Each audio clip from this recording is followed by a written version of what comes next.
हमारा। अब व्यास जी ने फिर पूछ दिया, महाराज ये मधुकैटभ को कैसे भगवान ने मारा, हमें कथा सुनाइए, विस्तार से सुनाइए, हम सुनना चाहते हैं इस मधुकैटभ का भगवान ने वध कैसे किया।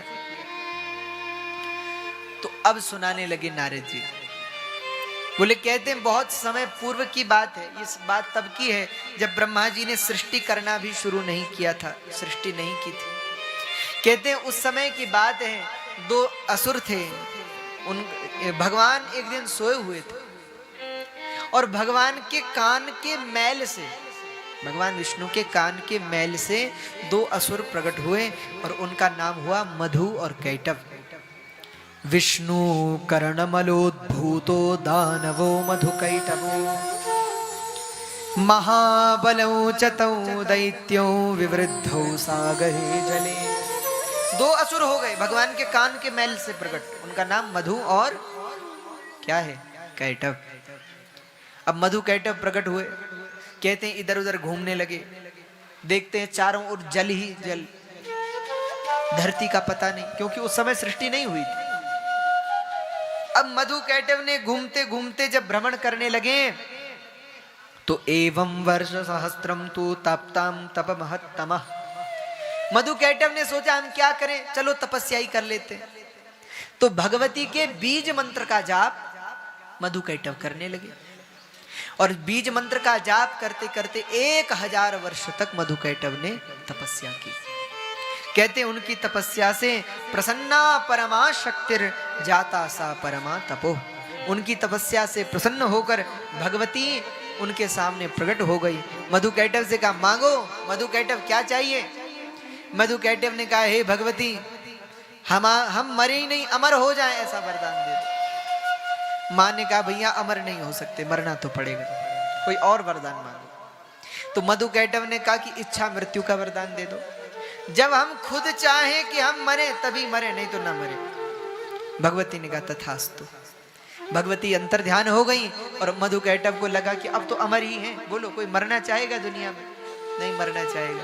तो मधु कैटभ ने सोचा कि अब तो अमर ही हो गए।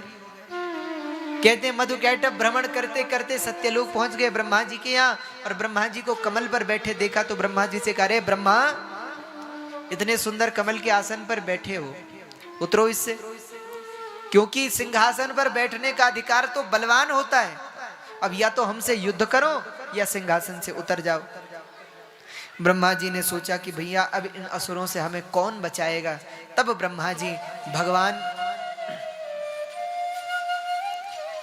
नारायण की स्तुति करना ब्रह्मा जी ने शुरू किया। हे प्रभु, हे नारायण, आप ही रक्षा करें। लेकिन बहुत स्तुति करने के बाद भी भगवान नारायण नहीं आए। अब तो ब्रह्मा जी परेशान हो गए, क्या करें। कहते आकाशवाणी हुई। आकाशवाणी ने कहा ब्रह्मा जी, ये भगवान नारायण इस समय योग निद्रा में है, सोए हुए हैं। आप भगवती की स्तुति करो कि हे माँ, आप तो निद्रा स्वरूप हो, इसलिए भगवान की निद्रा दूर करो, भगवान जागे तब ये मधु कैटभ मरेंगे। इतना सुनते ही ब्रह्मा जी ने मधु कैटभ से कहा, बोले भैया थोड़ी देर रुक जाओ, हमें सोचने दो, तब हम तुमसे युद्ध करेंगे। ऐसा कह के मधु कैटभ बैठ गए और ब्रह्मा जी ध्यान लगा करके अब भगवती का स्मरण करने लगे।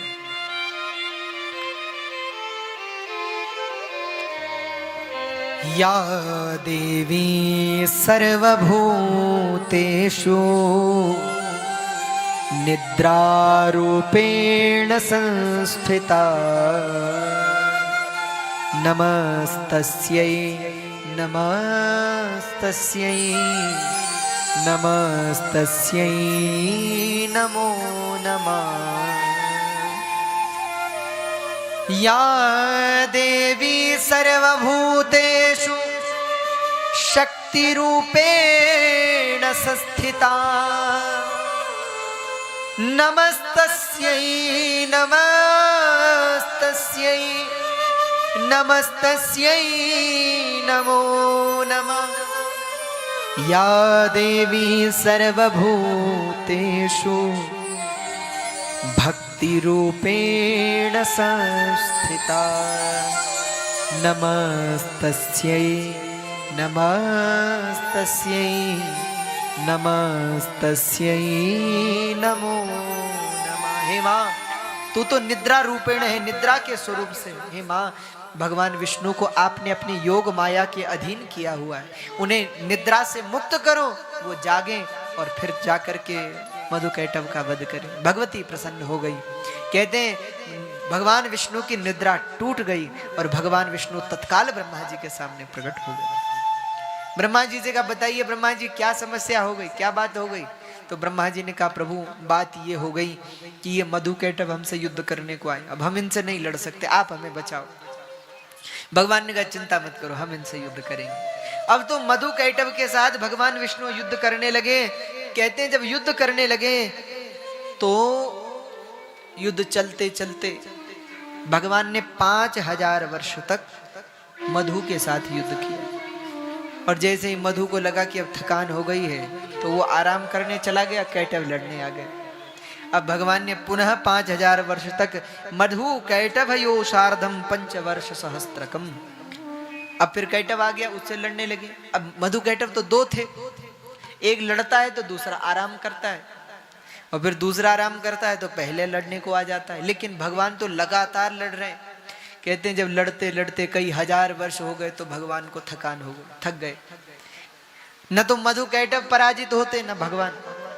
अब तो भगवान ने कहा, मधुकैटभ रुक जाओ थोड़ी देर, तुम तो एक आराम करते हो एक लड़ने आते हो, और हम तो कब से लड़ ही रहे, अब थोड़ी देर रुक जाओ, हमें भी आराम करने दो। मधुकैटभ ने कहा, ठीक है आप भी आराम करो।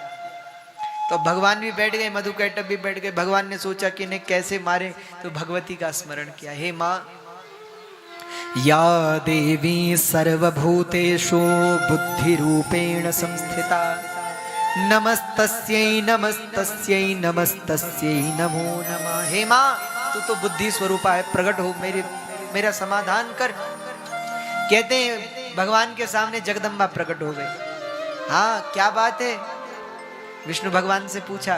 तो भगवान बोले, हे माँ, हे जगदम्बिका, हे भगवती, ये मधुकैटभ से कब से लड़ रहे पर ये तो मरते ही नहीं। माँ ने कहा कि कैसे मरेंगे, इनको हमारा वरदान है इच्छा मृत्यु का, जब ये चाहेंगे तब मरेंगे। भगवान ने कहा इस हिसाब से तो ये कभी मरेंगे ही नहीं, और ये तो थक भी नहीं रहे, हम तो थक गए, अब क्या करें, अब आप कुछ कृपा करो, आप तो बुद्धि स्वरूपा हो, इनकी बुद्धि में ऐसी बैठो कि इनकी बुद्धि भ्रष्ट हो जाए, ये अपने मरने का हिसाब खुद ही करें। तो भगवती ने कहा ठीक है, मैं इनकी बुद्धि भ्रष्ट करती हूँ। कहते हैं युद्ध, अब तो मधु ने आवाज लगाई, कैटभ ने आवाज, बहुत हो गया आराम, हो गया विश्राम। भगवान ने कहा हाँ हो गया। तो बोले आ जाओ अब युद्ध करो। तो भगवान युद्ध करने को खड़े हो गए। और जब भगवान मधुकैटभ से बोले, मधुकैटभ हम तुम पर बहुत प्रसन्न हैं, बहुत खुश हैं। मधुकैटभ ने कहा क्यों? भगवान ने कहा भाई आज तक लड़ने वाले बहुत मिले पर तुम जैसा नहीं मिला। अरे क्या बलवान हो तुम, इतना आज तक इतने लंबे समय तक हमारे सामने कोई नहीं टिक पाए और तुम टिके हुए हो। भैया तुम बड़े बलवान हो, मांगो क्या वरदान चाहिए, जो मांगोगे हम देंगे। अब भगवती ने तो मधुकैटभ की बुद्धि भ्रष्ट कर ही दी थी। मधुकैटभ भगवान से क्या बोले, अरे बोले विष्णु हम तुम पे भी बहुत खुश हैं। क्यों खुश हैं? अरे बोले हम तो थोड़ी देर आराम भी करते, 5000 वर्ष तक एक लड़ा, फिर दूसरे ने आराम किया, फिर दूसरा लड़ा, पहले ने आराम किया, पर तुम तो अकेले ही लड़ रहे हो हम दोनों से। अरे तुम हमें क्या दोगे, तुम ही हमसे कुछ मांग लो, हम तुम पे बहुत खुश हैं, मांगो कोई वरदान। भगवान ने कहा कि जय हो, पहली बार हमें कोई वरदान देने वाला मिला। तो भगवान ने हाथ जोड़ के कहा, बोले महाराज अगर वरदान देंगे आप, हाँ हाँ मांगो, जो चाहिए सो देंगे, हम प्रसन्न हैं, खुश हैं तुम पे। तो भगवान ने कहा यही वरदान दो कि आप दोनों मेरे ही हाथ से मरो। अब जो भगवान ने कहा तो मधुकैटभ ठंडे पड़ गए। मधुकैटभ ने कहा कि अब क्या करें, अब क्या कहें। पर भैया उस समय के असुर भी असत्य नहीं बोलते थे, वचन के पक्के थे मधुकैटभ। अब मधुकैटभ ने कहा कि वचन तो दे दिया, वरदान तो दे दिया, क्या करें। तो बोले तथास्तु, पर लेकिन एक शर्त है हमारी, आपने भी कहा था कि कुछ मांगो, अब हम भी मांगेंगे। भगवान ने कहा तो मांगो। मधुकैटभ बोले आप हमें मारोगे तो मारोगे, लेकिन ऐसी जगह मारना जहां पानी ना हो, जल ना हो। और कहते हैं ना कि जब दुष्ट की मृत्यु आती है तो पानी भी नहीं मिलता, वही बात है। पर मधुकैटभ ने ऐसा क्यों कहा? वो भी बड़े बुद्धिमान थे, क्योंकि उस समय पृथ्वी तो थी नहीं, केवल जल ही जल था। अब जब जल ही जल है तो फिर ऐसी जगह है ही नहीं जहां जल ना हो, हमें कहां मारेंगे। चलो भगवान ने कहा ये भी सोच लेंगे, तथास्तु। अब भगवान ने क्या किया, अपने शरीर का आकार बढ़ाना भगवान ने शुरू किया। कहते हैं अपने शरीर का इतना आकार कर लिया कि मधुकैटभ बिल्कुल छोटे से हो गए। अब भगवान ने कहा कि अब तुम हमारी जंघा पे आ जाओ, जांग पर, यहां जल नहीं है, यहां तुम्हें मारेंगे। चलो सिर आगे करो। क्या करते बेचारे मधुकैटभ, सिर आगे कर दिए। भगवान ने चक्र का स्मरण किया और चक्र से मधुकैटभ का वध कर दिया। कहते मधुकैटभ की मृत्यु हुई। देवताओं ने जय जयकार किए, बोले वेद पुरुष भगवान की जय, बोले लक्ष्मी नारायण भगवान की जय। कहते हैं देवता भगवान की स्तुति करने लगे कि आपने मधुकैटभ से बचा लिया। भगवान ने कहा हमने नहीं बचाया, ये तो सब भगवती की कृपा है। वो इनकी बुद्धि भ्रष्ट नहीं करती तो इन्हें कौन मार सकता था। इन्हें हमने नहीं मारा, इन्हें तो भगवती ने ही मारा है, जगदम्बा ने ही मारा है। अब तो सब जगदम्बिका की स्तुति करने लगे, जय जयकार करने लगे। बोले जगदम्बे मात की जय,